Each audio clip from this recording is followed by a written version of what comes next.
Hello and welcome back to the Virtual Classroom U.S. History Edition. I'm your host, Dr. Olmsted. And today's topic is counterculture and identity politics in the late 60s and early 70s. Now, as always, take a quick minute, hit pause on your video, jot down the lecture outline, and pay particular attention to those key terms on the left. Make sure you can identify the who, what, where, when, and why, as well as be able to connect the terms to each other and to their larger context. Now with that, let's get started with our first half of this lecture. And please note the first half will cover points number 1 and number 2, and then part 2 of this lecture will pick up in point 3, the gay liberation movement. So let's begin right here. Now, we've been talking a lot about the late 60s in the last lecture. And we have a mess of things going on in our culture and in our politics. Republicans are on the rise. Democrats are in disarray. The left is unraveling. We see the rise of youth radicalism. Things like Black Power, things like the New Left, things like the anti-war protest movement. We have a very raging unpopular war in Vietnam, and the Democratic Party has lost their soul. That Cold War liberalism, that liberal consensus, well, it was once the consensus in American politics, but now it's struggling to survive. And of course, the big turning point was 1968. And what 1968 did, which we talked about in our last lecture, it began to change things, especially among the youth. Now, for some, they saw what went on and they just completely washed their hands of politics. And quite honestly, who could blame them? And so kind of our point number 1, say you talk about counterculture, you see is the hippies. And with them, they just want to wash their hands of politics and just get rid of it all. The other 3 parts of today's lecture, though, they don't wash their hands. Instead, they focus on engaging. They see what's going on, they don't like what's going on, and they seek to change things. And so let's start right there with this idea of counterculture and identity politics. Again, this is, theoretically, I'm starting post-1968 as that linchpin year, and I am. But please note, most of these things have a large antecedent back much earlier in the 40s and the 50s. But we're going to start here with the counterculture movement of the hippies. Now, of course, when you think of one of the biggest late 1960s youth revolts, you often think of the hippies. And of course, you think of things like tie-dye jeans or tie-dye shirts, torn jeans, belt or wide legs. You think about bandanas, big sunglasses. You think about free love, sex, drugs, rock and roll, psychedelic drugs, and of course, the VW van. And yes, all those things are part of the hippies. But the reality is they were the direct descendants of the Beat generation of the late 1950s. These were youth who were dissatisfied. When they looked around at the world, they saw things that, even though they were middle class or upper middle class, they looked uncomfortably at the world they inherited. And they saw the oppression of the government. They saw the oppression of the Cold War. They saw the oppression of what they see as materialism and crash consumerism. And what they did is they, again, to make note, they're primarily white, primarily affluent, primarily well-educated, and primarily suburban. So, again, these traits are much like the New Left that we talked about in the earlier 60s.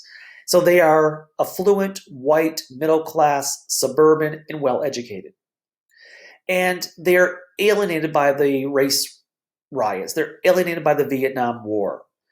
And what they begin to start is this idea of communal living.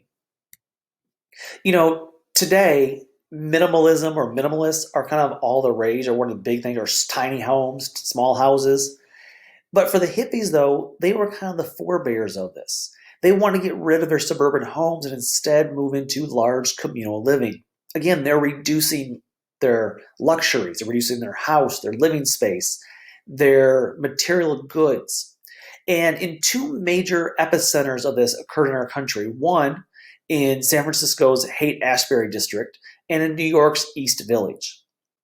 And initially this starts in the late 60s, again, about 1967, 1968, and they begin to adopt this communal living pattern in these large cities. Now, you can imagine, we talked about back in the Gilded Age, having a large amount of people in a small space is a recipe for disaster.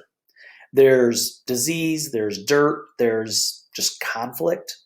And due to all the crowded violence, many hippies began moving to the countryside instead. And what happens here is you have thousands of young, inexperienced romantics at heart who flock to rural areas with no adult supervision. They're eager to be liberated from their parental and institutional restraints, to live in harmony with nature. They want to coexist in an atmosphere of love and openness. Make love, not war. Now, was this realistic? Of course not. It's never quite realistic. But this movement would draw thousands of people, and it would culminate in the summer of 69, August to be precise. And of course, it culminated around a large musical event, which of course you all know, Woodstock. Again, in August of 69, in the town of Bethel, New York, for 3 days, the flower-powered children reveled in good music, psychedelic LSD drugs, and of course, free love. These alienated youth searched for a better society and did not find it. But for 3 days, they had their nirvana. Now, by the time Woodstock comes to an end, this idea of living in nature also realizes it's very short-lived. It becomes faddish. And this hippie phenomena quickly begins to wane by 1970. And while these alienated youth did not find the better life they were seeking, they reflect the deep societal cultural ills that had festered during the 1950s under the culture of conformity and the 1960s with the repression that people were feeling alienated. Now, again, this group sought to escape, to wash their hands of politics. However, the other three groups we're going to discuss in this lecture, they don't wash their hands of politics. Instead, they want their place at the table. And what we see in the 1960s, especially in the late 60s, early 70s, is the rise of identity politics. Now, identity politics, modern day, is used very derisively. It's got a bad taste in the mouth when someone says it, usually by politicians. For instance, the modern day example, of course, is Black Lives Matter. And there are other contemporary movements. That's one of the most common what everyone knows about. And that is technically an identity politics. And that's being given a very bad name or bad rap because people, especially politicians, say, well, why do they only care about Black lives? Don't all lives matter? Well, of course they all matter. The problem is statistically, certain groups of people are more oppressed than other groups. And therefore, to counteract that negativity, to counteract that, over-policing, there has to be an overreaction on their part to get people's attention and to change things. That's the point of identity politics. So what is identity politics? Well, very simple.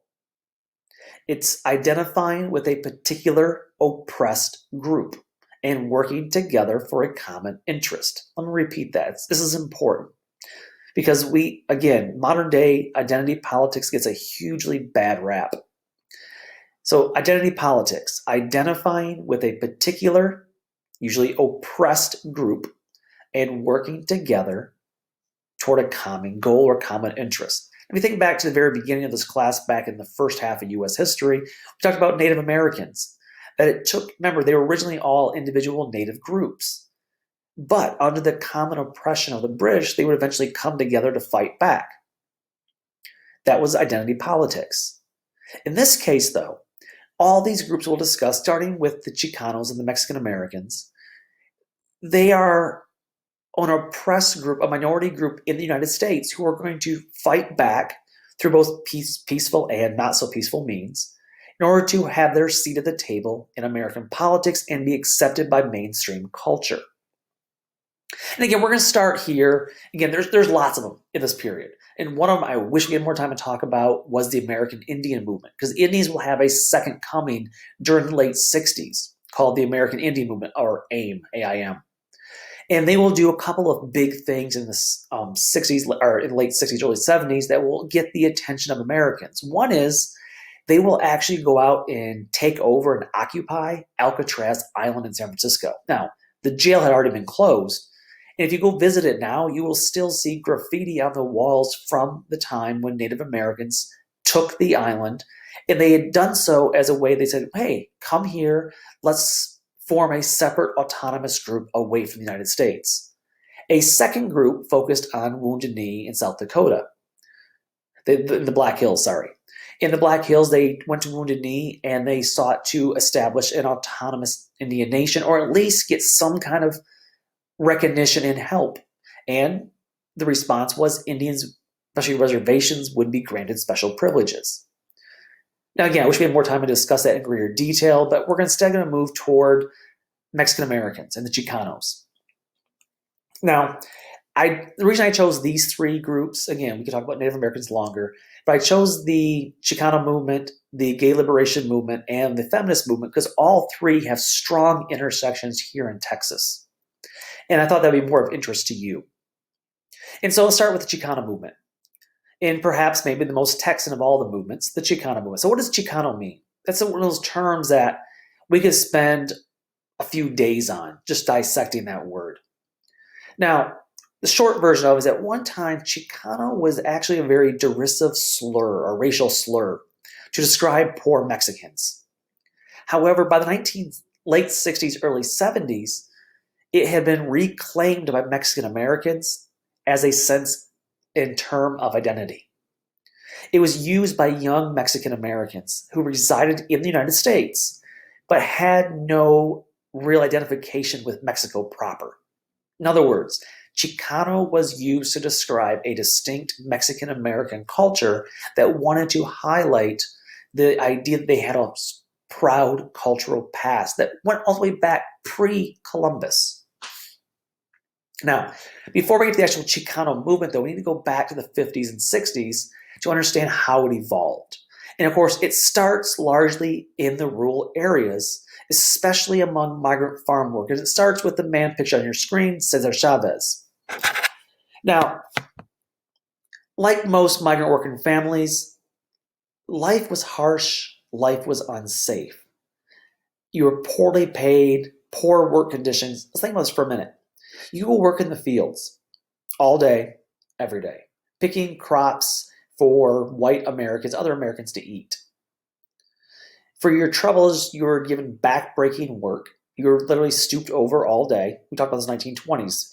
Many politicians and other racists believe that Mexicans were designed by God to be shorter in stature and to be able to bend over all day. It's not true. So you're bent over all day picking crops. You are paid very little for your services. If you're a child of a migrant working farm picking family, you are most likely going to drop out of school somewhere between the ages of 8 and 12 because your family needs you to help in the fields. And so you're never going to achieve a great education. And at the same time, what kind of amenities do you have in the fields? Think about that for a minute.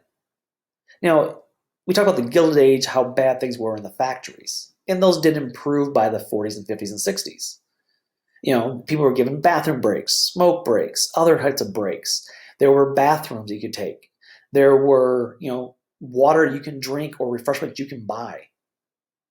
Guys, none of those things exist in the fields.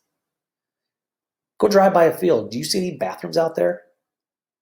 If you is, it's a poorly ventilated porta potty. Do you see any place to wash your hands? And any water that is there, it's water to drink to prevent dehydration and sunstroke. Life in the fields is miserable. And it was in this situation out in California that we see the beginnings of the Mexican American movement. And he starts with Cesar Chavez. Again, he's not the only one. And if you want to know more about this, take a Mexican American history class, because he's only one part of it. But he emerged as a Mexican-American leader in the 60s who led the struggle for farm workers' rights. Again, this is a civil rights movement, but it largely revolved around labor rights in this case. Now, a little background on Cesar Chavez. He came from a migrant worker family. His family was poor. He had no access to basic needs such as clean water and toilets. And like most Mexican-American children, he dropped out of school by 8th grade to help support his family. He was very much shaped by this upbringing. And by the late 1950s, he begins to organize workers in the field. And finally, by 1962, he, along with his partner Dolores Huerta, they will found the National Farm Workers Association that will later be renamed the United Farm Workers on their screen, you see. So it starts out known as the National Farm Workers Association, the NFWA, but later is renamed the UFW. And they will begin to fight for labor rights for migrant workers. And he begins to build a team of dedicated farm workers, especially in Delano, California.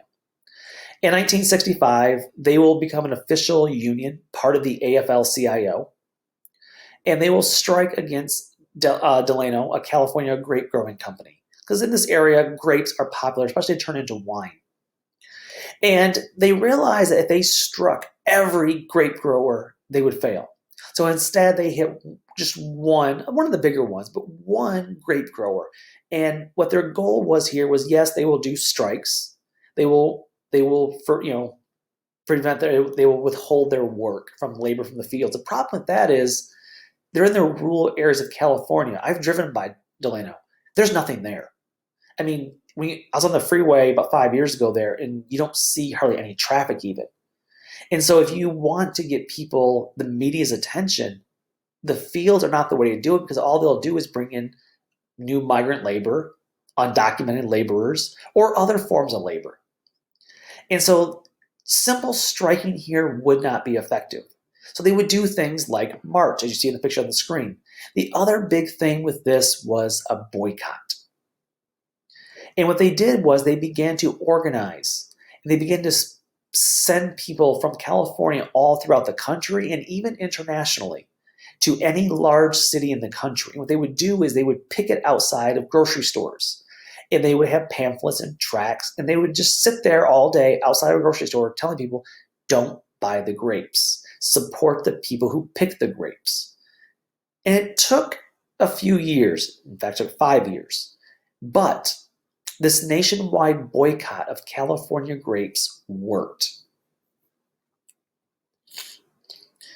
And between that and one of the other big things they did in that 5 years was Cesar Chavez organized a march from Delano, California, all the way to Sacramento, the capital of California.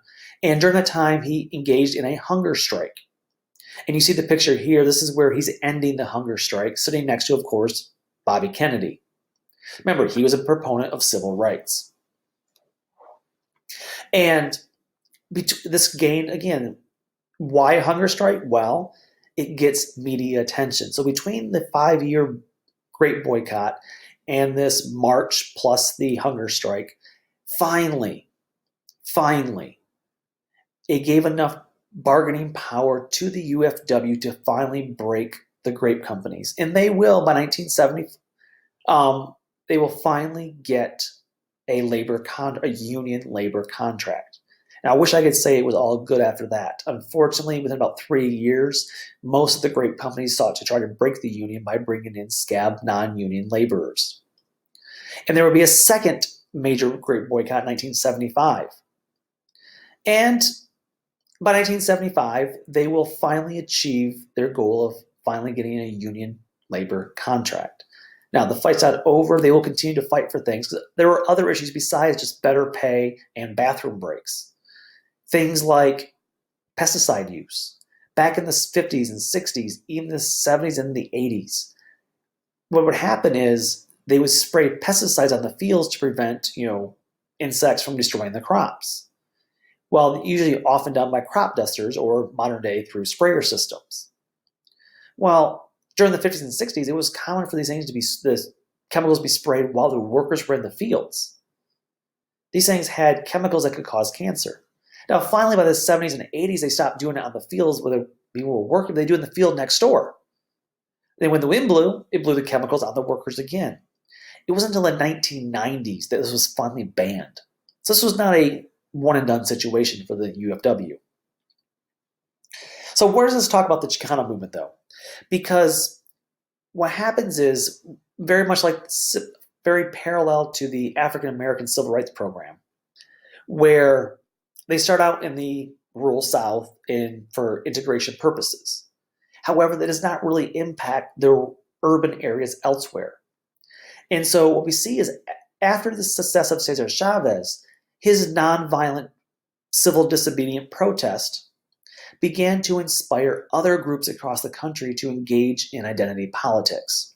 And this is where the Chicano movement is birthed, especially in San Antonio. San Antonio becomes a microcosm of the larger Chicano movement.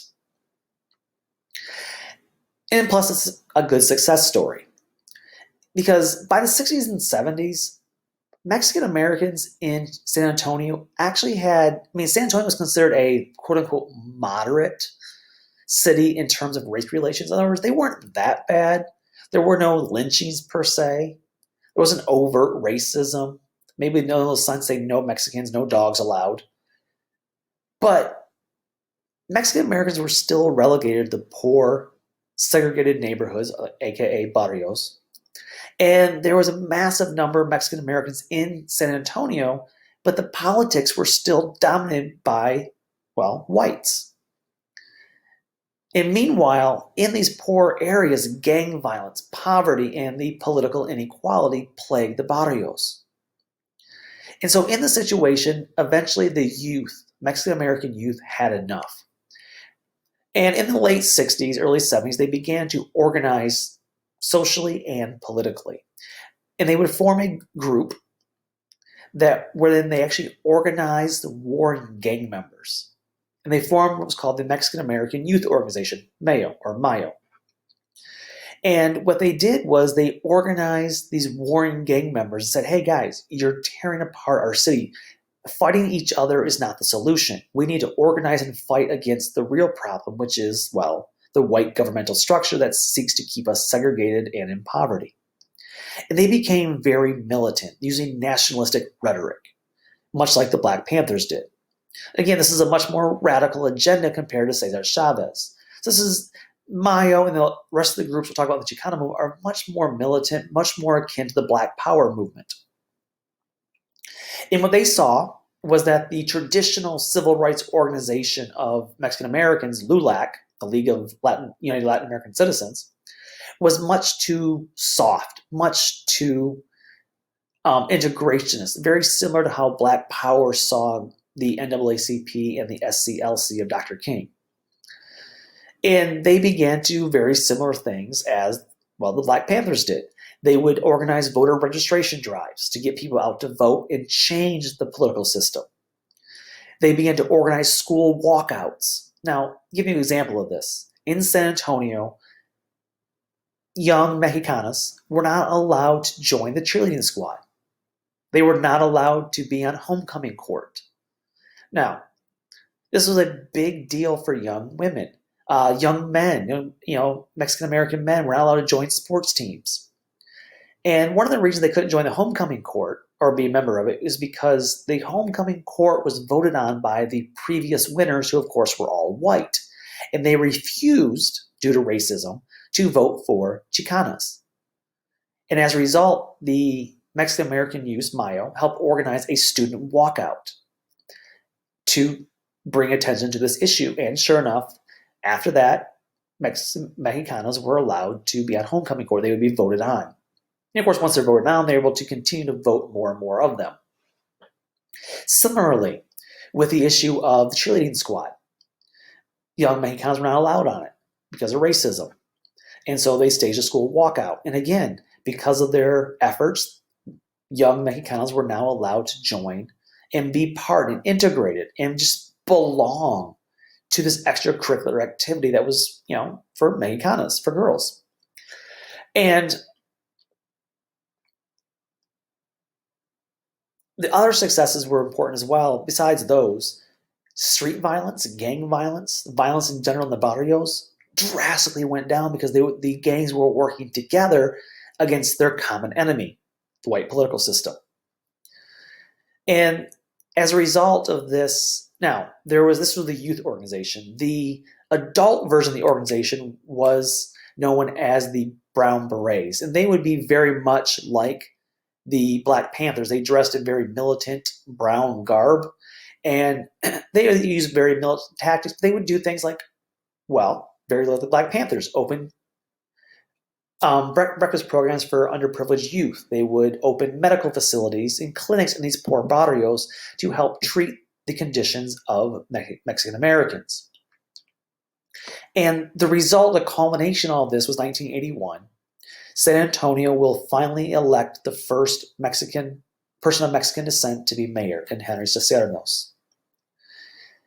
So the youth really got this thing going, and it would spread to the adults with the Brown Berets, and not to be outdone, the Puerto Ricans would also have their own group.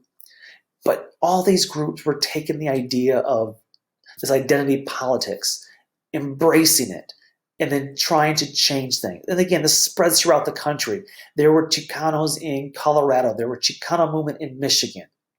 And in Michigan, fun fact, Michigan, in Flint, Michigan, my hometown, they are the first city in the nation to rename a street in honor of Cesar Chavez. It's a great story, but if you want to hear that, take a good Mexican American Studies course. Now with that, we're going to shift gears here a minute. We're going to stop here, pause, and we're going to come back in the second half of this lecture to discuss the gay liberation movement and, of course, the feminist movement. But for now, we'll stop here. Until next time, bye-bye.